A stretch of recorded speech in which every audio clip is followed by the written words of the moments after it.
Man, I had to drive over here. That walked too long. But what's good, everybody? Welcome to episode 2.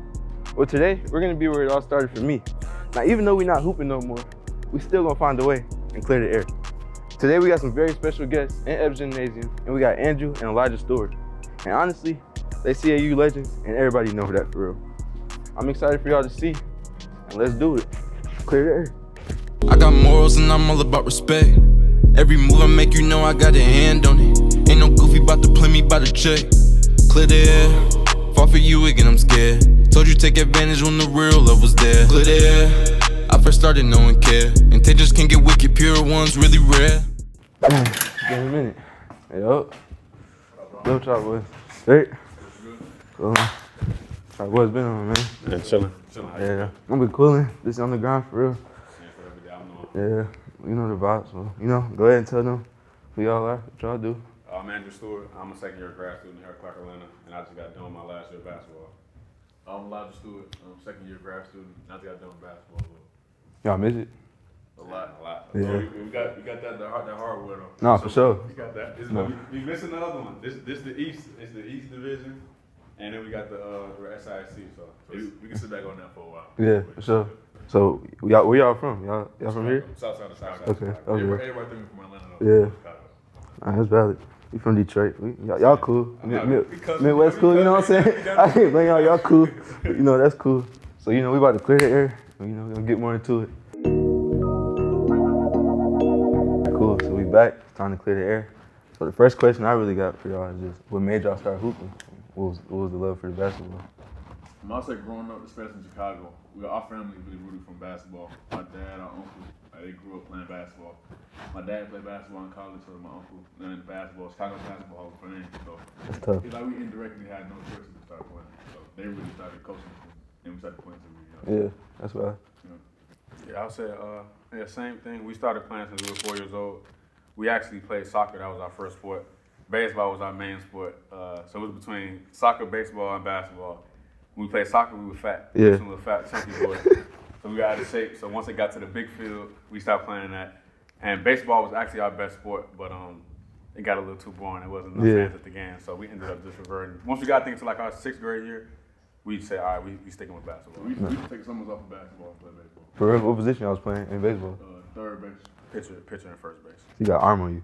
Yeah. Tight, okay. Tell you the better hooper or you are?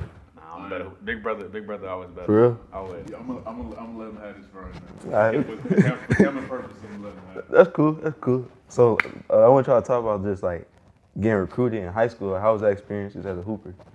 I think for us, it was really unique because the two of us that look like the same size, play the same position. So, and especially being in Chicago with all the talent that's in there, it was kind of, we always have the talent, but the recruiting was kind of up and down because we knew from when we were little, we went to go to college together.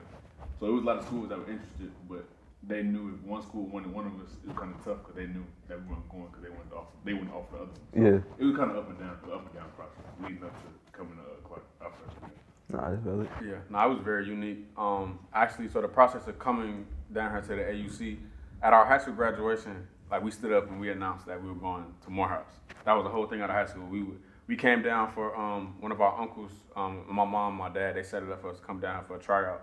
We had a tryout for Morehouse and Clark on the same day.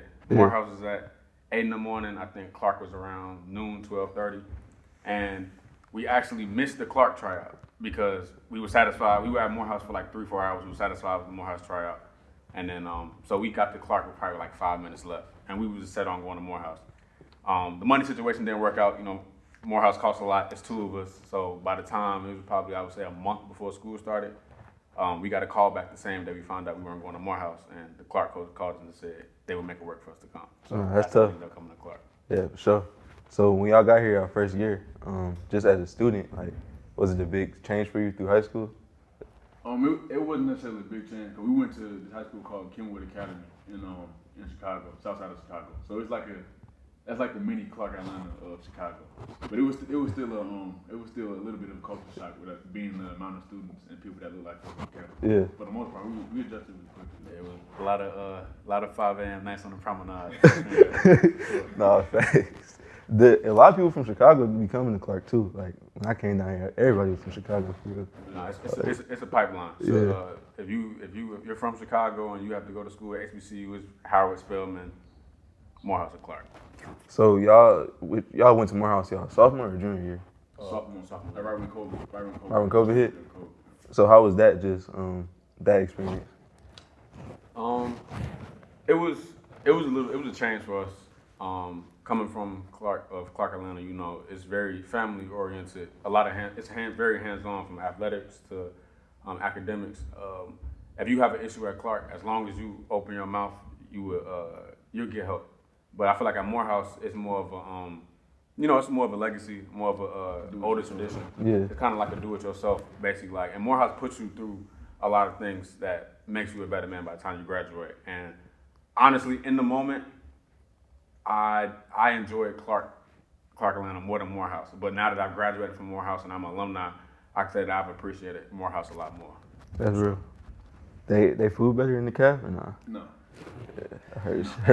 Nah. Clark Atlanta caf, Clark CAU caf is better. Fried chicken Wednesdays. Yeah, that's unmatched. Yeah, unmatched. Unmatched. Nah, that's crazy. So how was like when y'all was hooping? So how was like the game day experience when y'all was at Morehouse after? You know what I'm saying? Like before the game, pregame? Yeah. It was a little different. Cause you know at Clark the gym is smaller. I feel like Clark school and the fans are way more supportive, or actively supportive of the school. So it's a little bit different. I would say Morehouse, preparing for Morehouse, it was kind of just mellow. We were on our own. But whenever we come to Clark, it's kind of more like up tempo. Yeah. I feel like Morehouse is more strict. I mean, not even strict. It's more like business. So like before the games, you might not have, at CAU we have hundreds of fans in the gym at halftime shooting. And at Morehouse, it's all boys, so it's no girls game. So it's more like I felt more like a pro at Morehouse. I'm working out 2 hours before the game. And Clark kind of reminded me more of like the high school we came from, just in terms of the energy and the hands-on experience with the fans. No, that's hard. That makes sense though. Morehouse definitely on that. Nah, it's tough. But yeah, we can walk around a little bit, chop it up some more. But let's do it. So when y'all won the championship, what did that mean for y'all? I know it hit hard for y'all for sure. I'm gonna be honest, that was out of my 23 years living, that was probably one of the happiest day of my life, winning the championship. As soon as the buzzer sounded, it was like a big sigh of relief, and especially because that was the journey that we've been trying to set since we came to Clark in 2019, and then even when we went to Morehouse, we won 18 games in a row. We lost in the Final Four, and then that team went to the championship, and then the year after that, made it to the Final Four again and lost. Yeah. So it really just a big sigh of relief, and to know we put in all that work, and then finally, for that to happen our last year, that was the perfect way to go out. Nah, that's real. Yeah, I just felt like it was the perfect ending to like a Cinderella story. We actually, our freshman year was President Francis' first year here, and we actually told him and made him a promise that before we graduate, before we leave, that we're gonna bring him a championship. So I feel like on all levels, my mom graduated from Clark in '93, so we have a lot of family from here, family from Atlanta, and just a lot of people, Chief Williams, a lot of people we've been connected to that have looked out for us for the past 5 years. Even Coach Jordan, Alfred Jordan, he was our head assistant coach that 18-win year at Morehouse. So just coming back together, and I feel like it was, again, bittersweet that we got to do with everybody that we love. Nah, that's real, for sure. So like through the high pressure moments, like y'all been there before, but like a lot of teammates definitely have been in those situations. So like, how did y'all keep them calm just as leaders? I feel like for us, it was, it's easy to talk a lot, or say a lot, but I feel like for us, we just led by example. We obviously we had the MVP of I think the best guard in all of college basketball. For sure, 100%. So for us, it was actually easy because we had a player like that. We had Kyrie Kane, Defensive Player of the Year, Coach of the Year. So for us, we've been here for so long. It's just the confidence that we instill in our teammates through everything. So if we're in practice, the same shots we're shooting the game, it might look crazy sometimes when the buzzer going down, but our teammates have seen us do that, and we just stress getting that extra work to our teammates. So if our teammates, we telling them come in, getting an extra 200, 300 shots a day, so then when you get in those high pressure moments, we just trust your work. Yeah. Gotta be lit whipping around the school. So we when we first got done. Yeah. So a lot of people don't know that we work for AD Drew, our athletic director. So as soon as we finished with the season and everything, we kind of just transitioned from obviously playing to the other side of sports. So we were driving over the summer. We might have had a few accidents over the summer, but we've been here for a few months. So now it's cool though. It'd be funny. We be driving through campus, we see people and people be looking at us like what are y'all doing? Like, nah, I didn't steal this, bro. I work for the school, but Thanks. nah, it's a good experience though. A lot of people don't know pre-COVID, Yeah. bro. The AUC was a different world, like way different. It's like now, from what I've seen, it's starting to get back to it, but It still ain't on that level. no, nothing. I don't think nothing will ever top that. That was the best, and we come from that, so I was used to it. Yeah. But like, nah, it was. Y'all was in Brawley? Now we stayed in Beckwith, so the whole basketball team stayed in Brawley. But remember, we came so late. Oh, yeah. Took out the loans and all that type of stuff. So we had to stay in Beckwith. But now I heard it's co-ed now though. Bro, let's talk about like the pace of the game. What was the biggest difference going from high school to college? I would say right away, probably definitely the speed. Well, most importantly, the strength. We came in with like 150 pounds. I was probably like 145 pounds. So it really is strength. But we adjusted, especially with our teammates that we had. Yeah.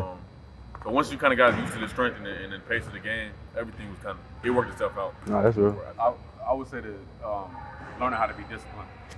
Actually, one of our captains from that team, Shannon Smith, he stopped by and saw us earlier today. Is Shannon in town? Yeah, Shannon's in town. He's in town for the week. Yeah, call, bro. Oh, God. So Shannon, he's actually the first person when we got on campus that we ever met, and from day one he just showed us the discipline. As you know, Shannon. Bro. Yeah, Shannon, Captain America. Captain America. So, he really teaching, learning the discipline, because in high school you might be stronger than a lot of people, but in college somebody might look skinny, but they might be 25, 26 years old. So that bump might feel a little different. Nah, that's real. So just how was y'all bond? Just as twins on the court, like how has that grown? Just I feel like it's been good. I feel like we feed off each other's energy. Obviously, we've been playing side by side since we were 4 years old, since I can remember.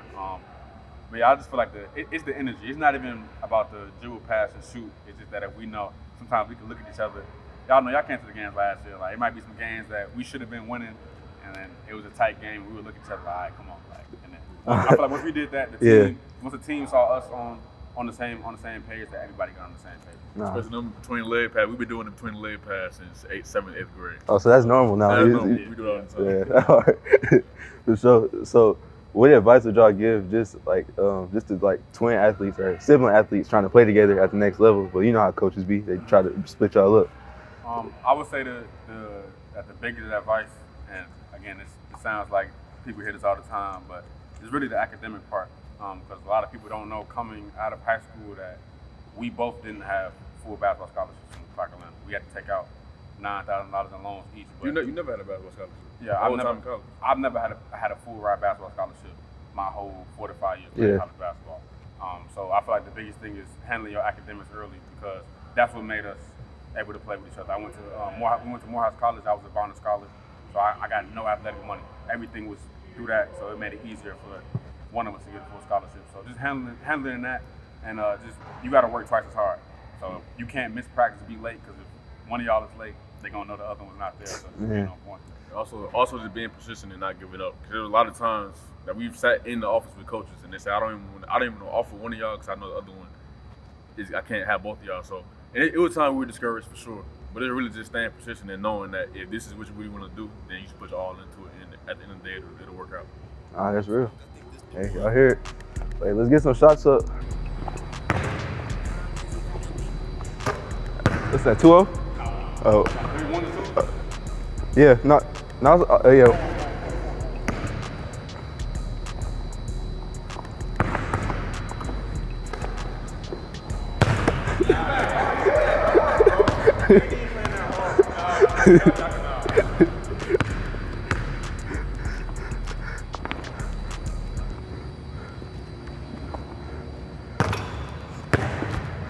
Two, 1.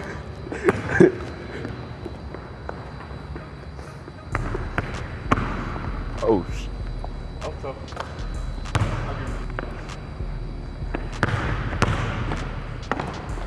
Wait, 3-2?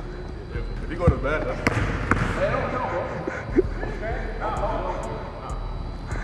You gotta cheat to win. Yeah, cheat to win. Wait, no, what is that? 3-2? 3-0. 3-0. Game 7. You gotta cheat to win. Oh, game 7? Nah, like I'm saying, 3-3. But last bucket win. Shit. Game. I know the vibes. Appreciate y'all for tuning into the Clear the Air show. And here we go. Number one, you feel me? You came back, Clark, tell you new era, number one, always. Clear the air, fall for you again, I'm scared. Told you take advantage when the real love was there. Clear the air, I first started, no one cared. Intentions can get wicked, pure ones really rare.